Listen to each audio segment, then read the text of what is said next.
Can we achieve strong and balanced growth? One issue is whether the downturn is going to have reduced potential growth in the advanced economies. In other words, is there a new normal growth that is just slower than before?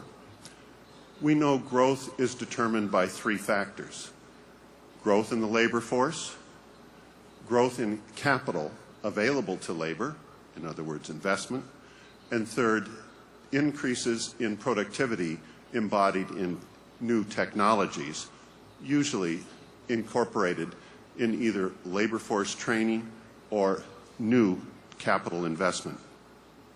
Let's look at each one in turn. Unemployment rates in the advanced economies, according to the IMF forecast, by the end of next year will still be 7.8%. In the U.S., 7.9%. In the euro area, 10.8%. And in places like Spain, as we know, 23.9%. Italy, 9.7%.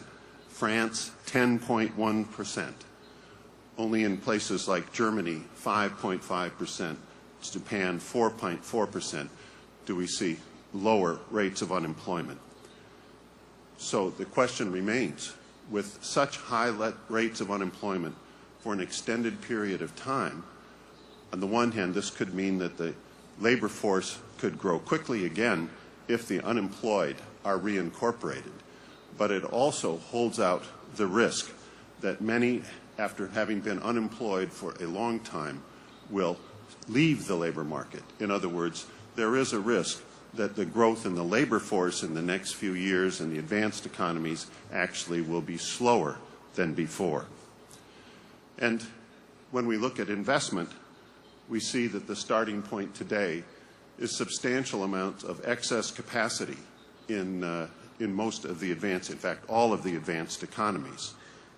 As a result, it is a bit hard to be particularly optimistic about the strength of capital investment that carries with it the potential of incorporating new technologies in production. Moreover, much of the discussion about supposedly growth-promoting fiscal spending or the possibility of increasing fiscal spending in support of growth points to things like public infrastructure spending. But in general, that does not boost productivity the same way that an equivalent amount of business capital spending would do. The point here is a straightforward one, and that is there are many reasons to think that growth in the advanced economies could remain relatively moderate in the coming years relative to the past decade or so. And that will tend to exacerbate exactly the trends that Chairman Kim was talking about and that we all know, of a division between faster growth, continued faster growth in emerging market and developing economies, slower growth in advanced economies.